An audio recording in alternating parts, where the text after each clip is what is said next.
Alright, so this is just a really quick video to show off how amazing Celeste's level design is. So I'm going to do like a really basic run with the first level, just show off like how it's meant to be played. And then I will show what the speed game looks like to show how both of them are intertwined. You can climb in this game, like so, and you can dash in any direction.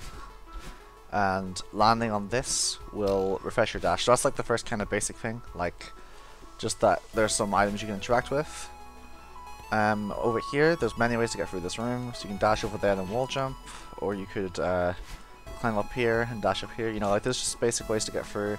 On top of that, there's these strawberries, which reward you for doing basic things on top of like the rooms that already exist. So I can just get this one by just dashing down there and to that. So that's just how the basic game works.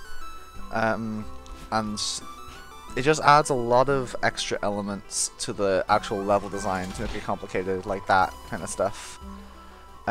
These cherries here, if you dash, they get scared and fly away. So to get this one, what you're meant to do is go through this room without dashing, and then you can pick up the strawberry. But it basically means so that rooms can be designed in multiple ways for different players, right? Then there's also alternate paths for different difficulties. So there's a strawberry here, which is completely optional. I can't even remember what it's like because it's been so long.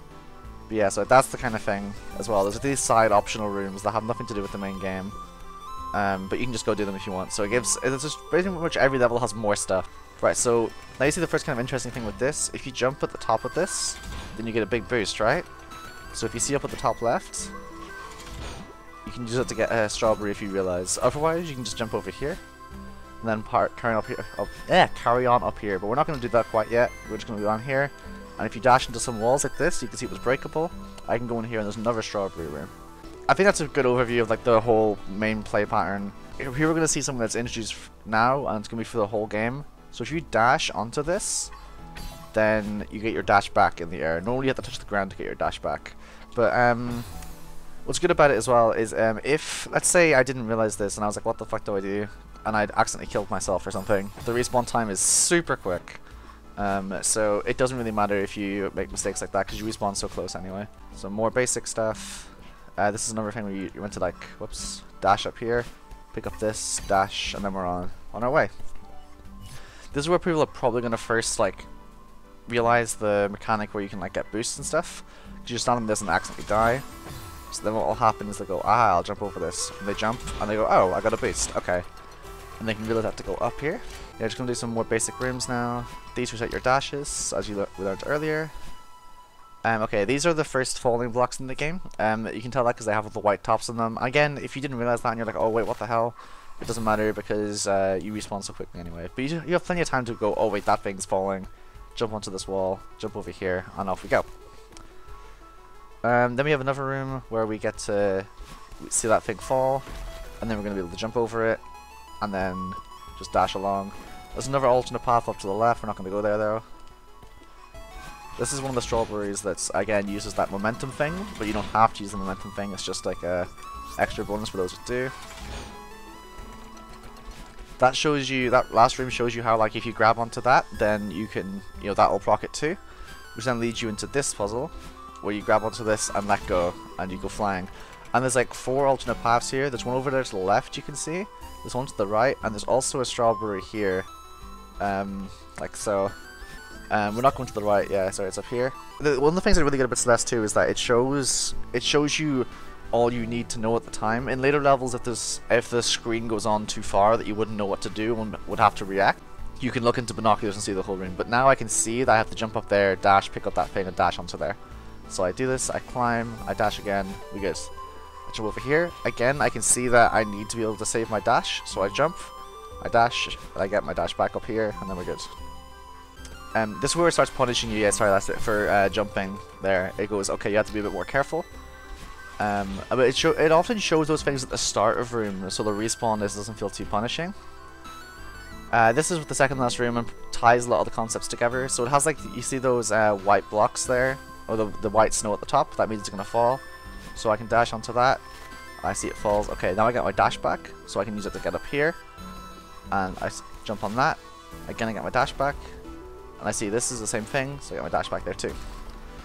So using this, I can now go up here, and walking onto this, and dash over, and we're good. So that's one of the more complicated rooms in the first level. And then for this room is just the last little challenge with the momentum thing. So grab onto that, dash onto this, grab onto that, jump up, and then a tiny little bit of platforming, and we're at the end with a little bit of story stuff, and Madeline sits down and goes to sleep. But right, so that's really cool and everything. That's how Celeste has super sick level design, but let me show you some really interesting things you can do with the mechanics of this game. The reason the speed game is so amazing is that if you dash and jump at the same time, you get this hyper dash thing, right? So you can do this with like different ways. So if I just press dash and jump at the same time, I get that.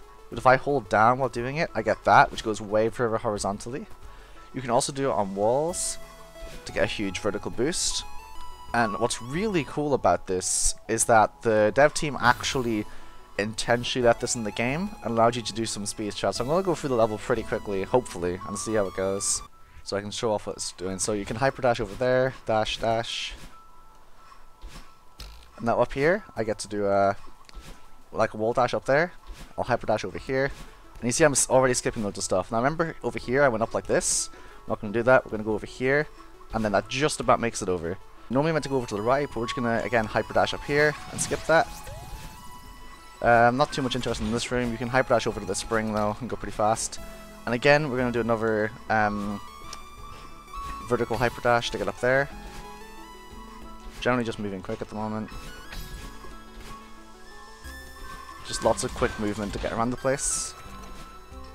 You can see how the rooms can be skipped pretty easily. You're meant to go around, but you can dash up there. Whoops. You can dash up here and just get there quickly. Remember this room I was meant to go like up and around and all that stuff? We're not going to do that anymore. Because of the game's mechanics, I can just jump into the ground like that, and then do a dash, which will give me my dash back, which means I can just skip the whole room, which is really cool. This room has nothing too interesting, you just dash across. Same with this room. And then, again, in this room you can just do this to get over, but it's very slightly faster. Oh, whoops, it's all the way over here. To just, you can go over like that, and it's slightly faster.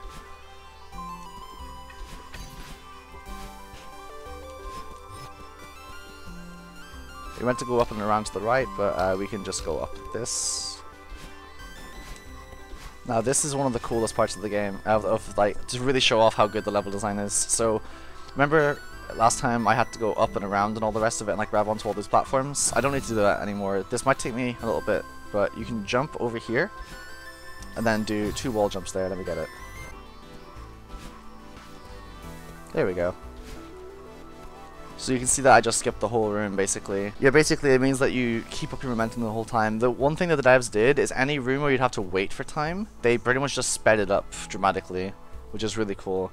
Yeah, so in this room, like coming up, you can do another skip that will save us having to like go all the way over here and stuff. But we're basically going to climb up this wall on the left. Like so.